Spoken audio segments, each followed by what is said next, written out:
गरीब की खीर खाने आई राधा। गोविंद गोपाल बोलो, राधा रमण हरे बोलो। नंदलाला मुरारी, अपनी कृपा सदैव मेरे परिवार पर बनाए रखना और उन्हें हर बुरी नजर से। जय हो कन्हैया लाल की। माँ, हम हर रोज कृष्ण जी की पूजा क्यों करते हैं? इससे हमारे मन को शांति मिलती है। लेकिन माँ, इनकी पूजा करते हैं, हमारे जीवन में शांति क्यों नहीं है? हम इतने गरीब क्यों हैं? अच्छा खाना खाने को नहीं मिलता। सभी लोग हमारी गरीबी का मजाक। ऐसा नहीं है रोमा बेटा, भगवान ने हर किसी को अलग बनाया है। किसी को छोटा, किसी को काला गोरा और तो और किसी को लेकिन हमें कभी भी उनकी दी हुई चीजों में कमी नहीं निकालनी चाहिए।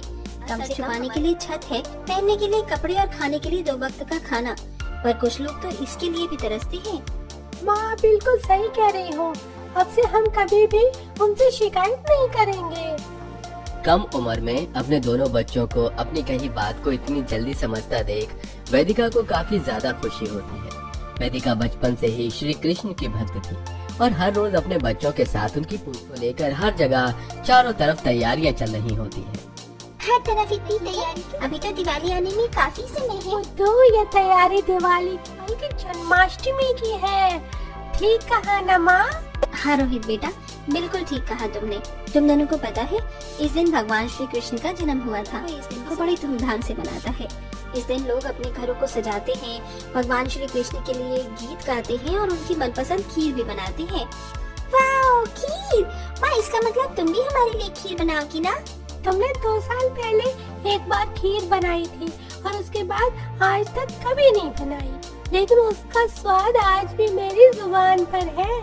बोलो ना, तुम हमारे लिए खीर बनाओगी ना? हाँ बच्चों, मैं जन्माष्टमी पर जरूर खीर बनाऊंगी। वेदिका ने अपने दोनों बच्चों से जन्माष्टमी पर खीर बनाने का वादा तो कर दिया था, लेकिन ये वेदिका को भी नहीं पता था कि वो जन्माष्टमी पर खीर कैसे बनाएगी। क्या करूँ, कुछ समझ नहीं आ रहा। में बस 3 दिन रह गए हैं और घर में बिल्कुल भी पैसे नहीं हैं। अब मैं भगवान श्री कृष्ण की पूजा से करूँ? क्या हुआ वेदिका, ये खुद से क्या बातें कर रही हो?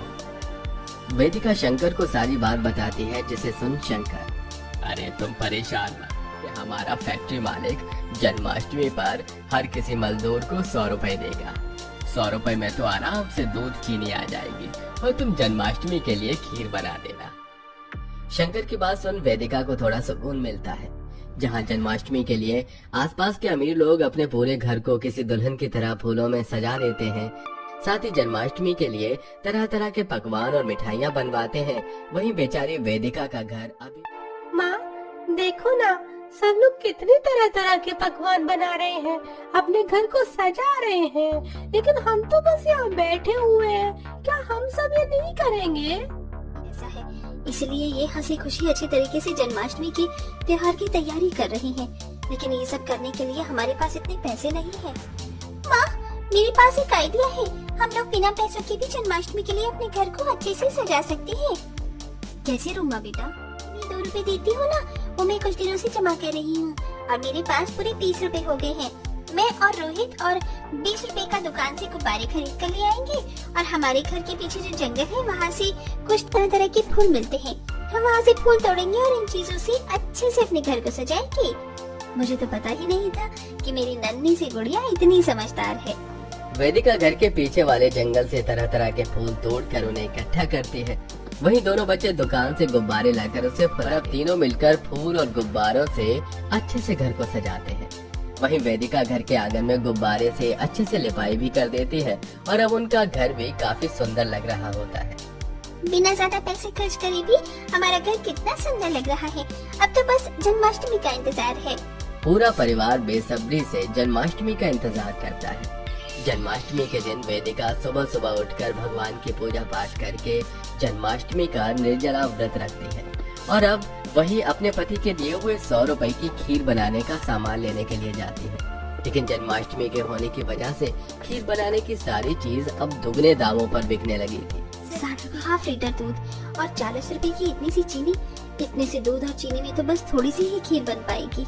कम सामान से वेदिका थोड़ी ही खीर बनाकर भोग के लिए भगवान श्री कृष्ण की मूर्ति के सामने रख देती है कि तभी बाहर हांडी उत्सव शुरू हो जाता है, जिसे देखने के लिए सभी लोग बाहर चले जाते हैं। तभी वेदिका के पड़ोस में रह रही उसकी अमीर घमंडी पड़ोसन शालिनी देखती है कि उसने जो बाहर आंगन में जन्माई तो बहुत बूढ़े आदमी औरत खा रही है, जिन्हें देख शालिनी उनके पास गुस्से में जाती है।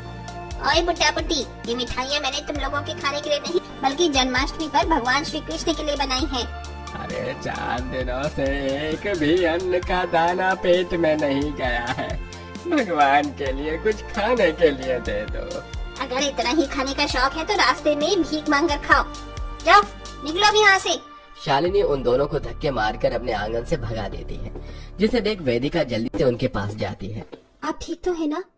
बेटिया, 4 दिनों से हमने कुछ भी नहीं खाया है, बहुत जोरों की भूख लगी थी इसलिए वहाँ से थोड़ी सी मिठाई खा ली, पर उन्होंने हमें बहुत सुनाया। ये अमीर लोग सिर्फ नाम के ही अमीर होते हैं, दिल तो इनका हमसे भी ज्यादा गरीब होता है।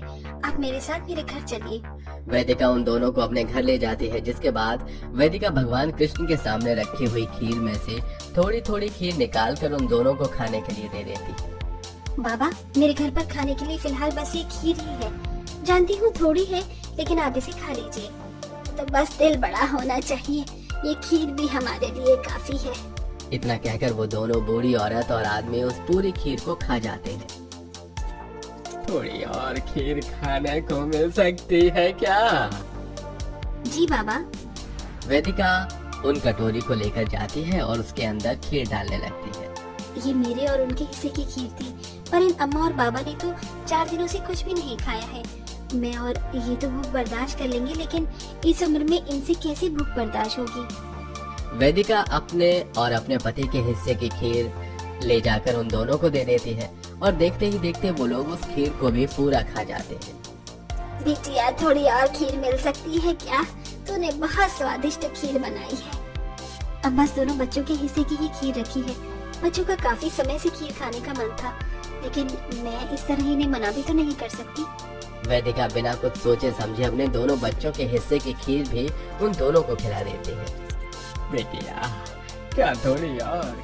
बाबा, मैंने बस इतनी खीर बनाई थी, अब खीर खत्म हो चुकी है। एक बार बेटा बर्तन तो देख, क्या पता उसमें थोड़ी खीर और बची हो। उस बूढ़ी औरत के कहने पर वेदिका जैसे ही खीर का बर्तन खोलती है तो देखती है कि उसके अंदर अभी ढेर सारी खीर बची हुई है। ये क्या? ये बर्तन तो अभी खाली था, फिर ये इसके अंदर अचानक खीर कैसे आ गई? टाइम मैंने लगता ध्यान है नहीं दिया होगा। वेदिका बार बार उस बूढ़े आदमी और औरत को खाने के लिए खीर देती रहती है, लेकिन इतनी बार खीर देने के बाद भी बर्तन यूं ही खीर से भरा रहता है। इतनी देर से खीर दे रही हूँ, लेकिन ये खीर है कि खत्म ही नहीं हो रही। बेटिया, अब हमारा पेट भर चुका है, अब हम जा रहे हैं। जैसे आज तुमने हम भूख से पीड़ित लोगों का पेट भरा है, वैसे ही भगवान तुम्हें कभी भूखा नहीं सुलाएगा। इतना कहकर वो बूढ़ी औरत और आदमी वहाँ से चले जाते हैं। तभी दही हांडी का उत्सव देखकर वेदिका के दोनों बच्चे भी घर आ जाते हैं। माँ, बहुत जोरों की भूख लग रही है, जल्दी से खीर दो ना। वेदिका अपने दोनों बच्चों को खीर देने के लिए जैसे ही खीर का बर्तन खोलती है तो देखती है कि वो बर्तन पूरा का पूरा खीर के बजाय सोने के सिक्के, हीरे और जेवरात से भरा हुआ है। अभी थोड़ी देर पहले इस बर्तन में बार बार खीर आ रही थी और अब सोना और हीरा है। कन्हैया, अब तुम ही मेरी मदद करो। वेदिका हाथ जोड़कर भगवान श्री कृष्ण की मूर्ति के सामने खड़ी हो जाती है कि तभी भगवान श्री कृष्ण की मूर्ति में से सुनहरी रोशनी निकलती है और साक्षात भगवान श्री कृष्ण और राधा वेदिका के सामने प्रकट होती है। चिंता मत करो वेदिका, यही तो तुम्हारी अच्छी कर्मों का फल है। जिन बूढ़ी औरत और आदमी को तुमने बिना किसी स्वार्थ के, बिना अपने परिवार की बारी उनकी और अपने हिस्से की खीर खिलाई, वो हम ही थे। आज मेरे इस उत्सव पर मैं और राधे कई लोगों के घरों में खाने की मदद मांगने के लिए गए, लेकिन किसी ने भी हमारी सहायता नहीं की। वो तो बस मेरी पूजा करके मेरी प्रतिमा को ही भोग लगाना चाहते हैं, किसी की मदद करना नहीं चाहते। पर तुम ऐसी नहीं हो, इसलिए ये हमारा वरदान है। जन्माष्टमी पर साक्षात राधा कृष्ण मेरे घर पर खीर खाने के लिए आए, मुझे तो यकीन ही नहीं हो रहा है। भगवान कृष्ण और राधा मैया, अगर मुझसे कोई भूल हो गई है तो मुझे माफ कर देना। भगवान श्री कृष्ण और राधा रानी वेदिका और उसके पूरे परिवार को आशीर्वाद देते हैं और वहाँ से चले जाते हैं, जिसके बाद अब पूरा परिवार भगवान मैया के आशीर्वाद से हंसी खुशी अपनी जिंदगी जीता है।